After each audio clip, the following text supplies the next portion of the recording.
Welcome back to another episode of the Glint Standard. Today we're going to be talking about whether direct mail is dead or not.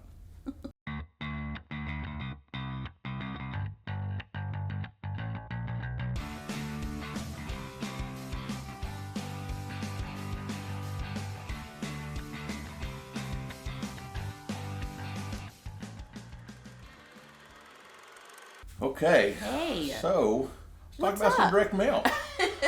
I mean, I want to say me, up? maybe not you quite, I don't know. Coming from a place where direct mail used to be king. Oh, I yeah. mean, if you want to target people, that's how you did it. Yeah. And, I mean, I know I look great, but I've been around.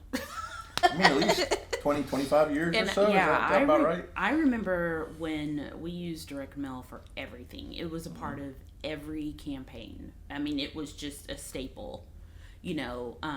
Kind of like social media is now, like a Today, channel. right? Yeah. So I think because it's so old, I think marketers just say, well, it's, is this kind of stale? Does this work anymore? And so I think that's why we're talking about, is direct mail dead? My answer, I don't know what your answer is, because y'all, we did not talk before this. That's what makes it so much fun. I know, like, surprise.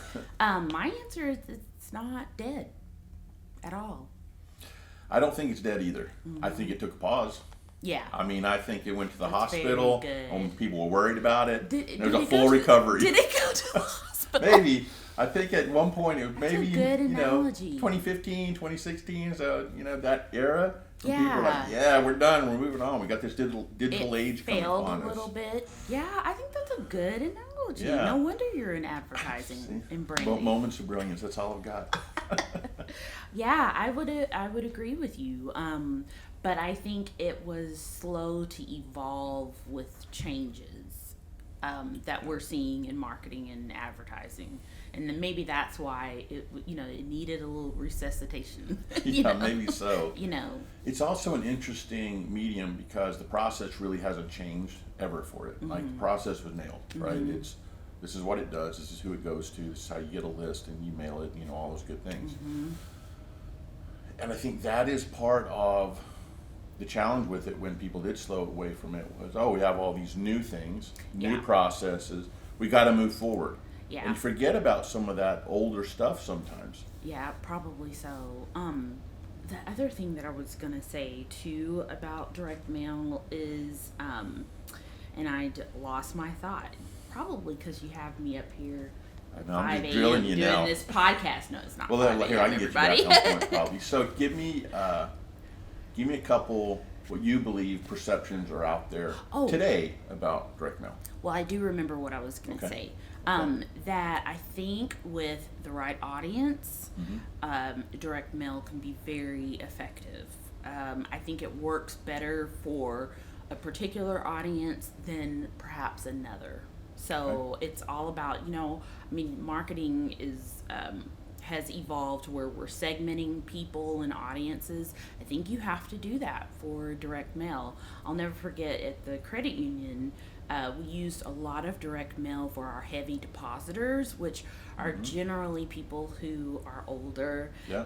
that pre-retirement, but really the retirement and living happy lives, that stage. Can't And afford to invest in those things. And those audiences for the credit union were up north, so they were in Minnesota mainly, and that is how we reached people, and we got responses and we got engagement, and it worked. Now, did it work in Texas, in Fort Worth? Not as much, but that's been a while ago, and I think there has been more of a resurgence, but I think you can definitely get more of a response from a certain audience on it. Yeah, I agree That's with my you. theory. I think your theory's on point. Yeah. I mean, it's changed a little bit now where, really, I think the perception's always been it's expensive. Does it really work? How do we really know? How do we track it? And those are common answers that I've thrown out there. All those things can be answered. And all those things have tools you can put in place to solve those answers. So they almost become excuses, right, Yeah. to some degree. Yeah. I think the key to it all still breaks down to anything you're doing. Who's your audience? What are you saying to them? Or are you grabbing their attention? Now, I think direct mail now has gotten to a point where people like that tactile feel of things. They want to get away from that digital side. So number one, it's tangible. Yeah. There's a segment of our communities that don't want the things that are fleeting and that don't remain, but they want something that they can touch, just as you were saying. And so that gives marketing and advertising an opportunity to really make that piece look great and be attractive, maybe different folds. There's so many things that you can think of now to make it look like something that people want to hang on to, or that they can hang on to and put on their refrigerator, or, well, okay, maybe that's a dream. Maybe for that's some a dream. clients, maybe, house repair stuff, maybe plumbing, maybe. Put it on their refrigerator, that sort of thing. Hint, hint. But tangible, definitely. I think that means a lot. And if it's tangible for an older audience, I'm just going to be safe in saying an older audience, that's credibility. What are the things that come through the mail all the time? They are important documents. Government correspondence comes through the mail. So the mail is still seen from a large segment of our population as something that is real and official. And then, of course, if the advertiser is paying a lot of money for it and postage and things like that, it kind of has a higher value in people's mind, or that's the perception, I would say. Yeah, I think that's fair. It's also, I think, with even a younger audience, now younger being, let's just say 22 plus, something like that, I think becomes more valuable as well, because they are so used to receiving things. You might order and do things, but then you go downstairs and you grab outside your front door a package, or you go to your mailbox and there's something there, especially if you know something, you get more excited to go grab now. And when it's there, if it grabs your attention, oh, this is neat, this is different. Yes. So it even starts to tie back to that. Let me ask you this, perception, right? Okay. If I say, hey, we're going to do a direct mail piece, what's the first thing that pops in your mind, what that looks like? Oh, what it looks like, or my feelings? No, what it looks like. I think of your standard postcard. I think everybody does. That's it. And that's part of it, right? But that's a piece of direct mail, a type of direct mail. But it's not. It could be an insert into a newspaper. It could be something that's in an envelope and it pops out and folds into a dimensional thing. It could be a catalog or brochure. It could be a little box of something. So all of that aligns into it. So when you start to think creatively, what is direct mail? You've got to get out of your head that it's just 4x6 card printed on the front, thing on the back, right? I've got a great memory for you. Okay. That was Glint produced. Remember when I was at A&M? I do. And our biggest campaign of the year was for U.S. News and World Report and law school rankings. And Glint proposed the cutest I remember this. direct mail piece ever. I kept the prototype. I have it. Yeah. It might be in my garage right now, but I have it, and I love it. Or the trunk of your car. Or the trunk of my car. That's usually my storage unit, everybody. But it was a briefcase, and then it had a print piece inside that was miniature, and you could flip through the faculty members that were at Texas A&M at the time, and it was just so effective in getting people to really look, absorb. I remember when I passed it around the law school, everyone was in love with it. It was just so compelling. And people are engaging with it, right? Yes, and that is what you're talking about. Like, it doesn't have to absolutely. be that postcard. Yeah. It can be something really unique. I put it on my desk for a while, and people would pick it up and go through and actually read through the piece that was inside it. Which is the hardest thing this day and age, too, is getting people to, you want people to engage with your brand, not just, here's my offer, take it. It doesn't do a lot for you as a business, honestly. Right.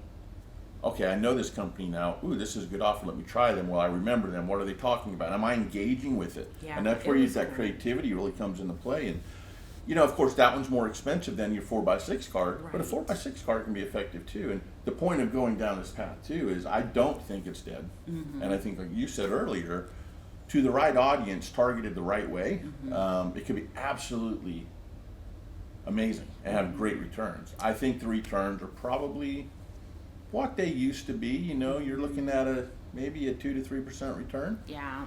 Now, what it comes down to, though, and I think what steers people away from it, let's go to a financial side of it, right? Cost. Designing for a direct mail piece. You got to print it. Yeah. You got to mail it. The biggest cost in all of that is the mailing portion of it. Right. But if you have a targeted list, it's going to the right place The right or household. people. It's not just It like is going to be touched. Yeah. Right? Yeah. Agreed. And that has value. So it's really important to understand that. And then, or you could go, oh, we'll just do an ad on social media, target this community around us, and it's a lot more affordable, just like everybody else is doing. Right. Are you going to stand out and be compelling there? And how many people are going to gloss through it? It's just not as direct and in your face, Well, right? and then thinking about like business development for any type of industry, a lot of times the professionals will advise you to send a direct mail piece instead of doing or calling or sending an email, because people actually get something in the mail. Again, going back to the tangible, they can open it and they're going to pay more attention and they're going to engage with something that they know that you took time in sending. And that just wasn't just this mass-produced type of piece of advertising. Right. So I think that is really cool about direct mail. But a must-have that you have to have for direct mail is tracking. Some sort of way of seeing how effective it is. And nowadays there's just so many ways. There are barcodes. You can always put a QR code so that you are actually capturing leads.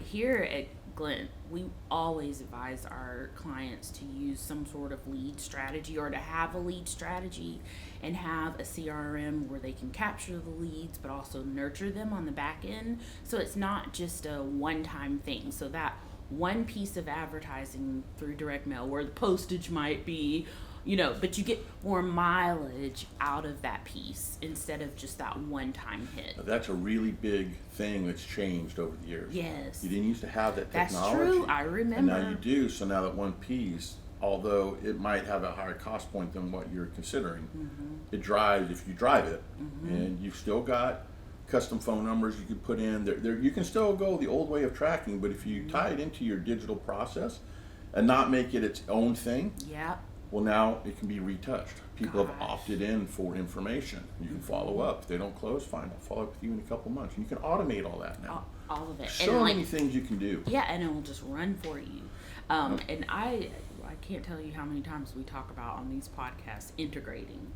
I think that's what marketing is in general.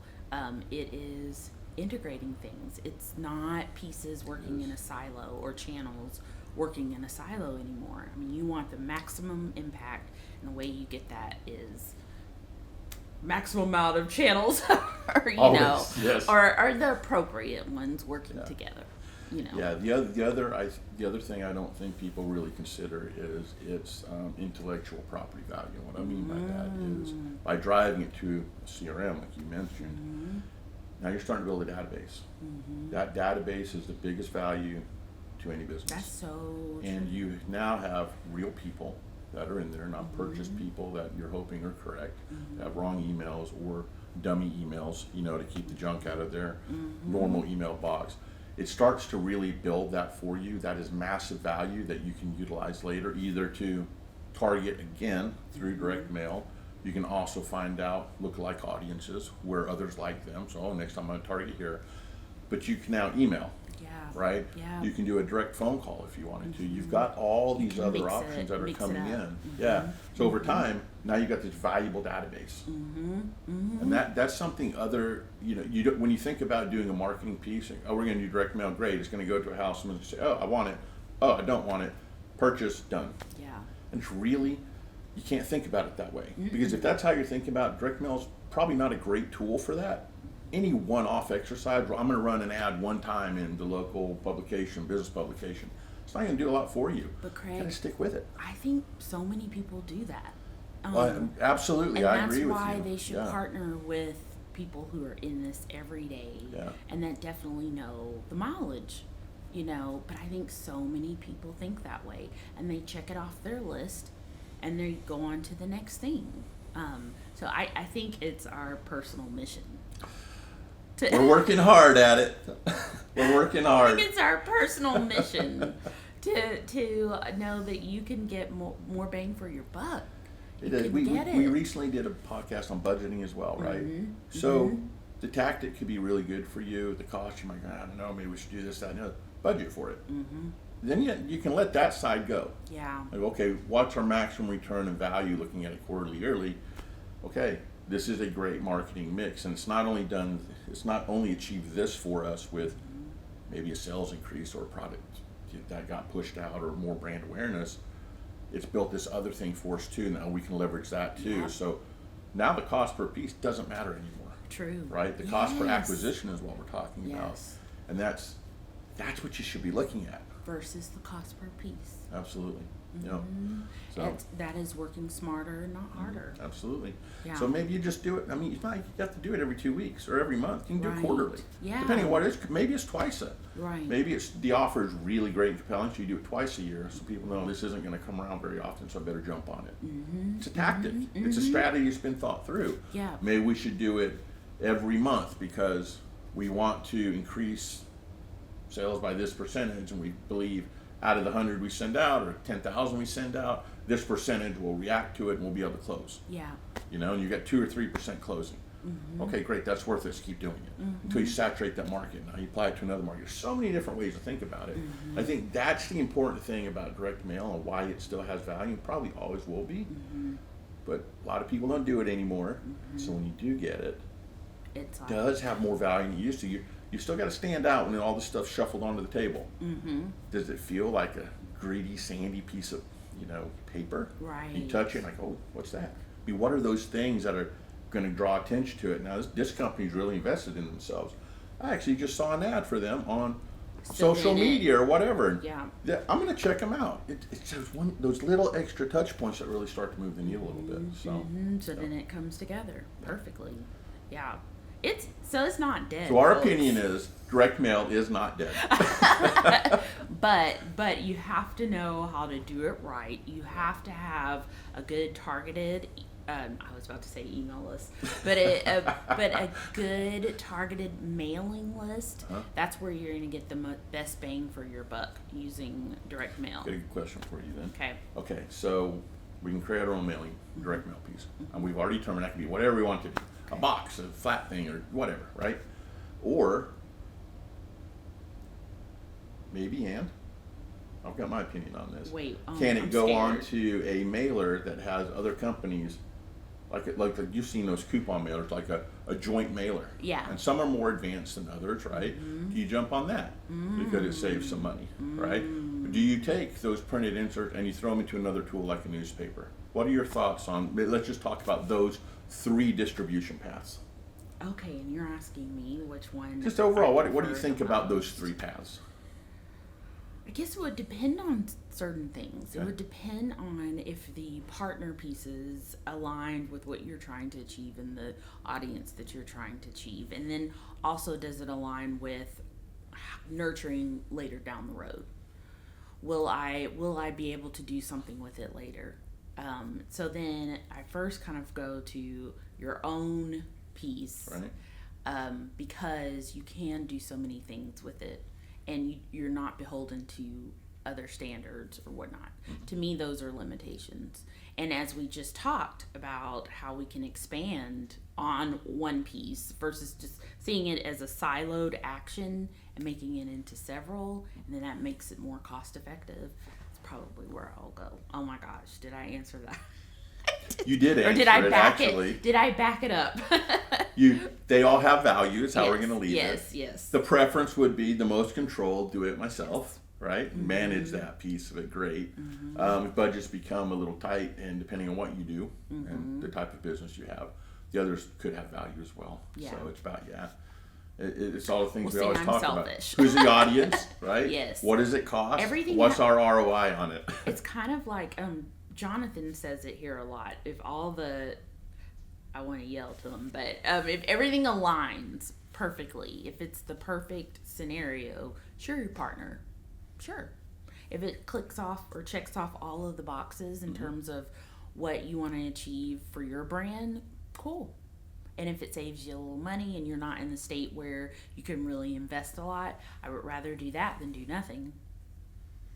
But if you are in the position to plan ahead, do your own thing, have a system where you can nurture leads that you get from your direct mail campaign, then I would do it that way.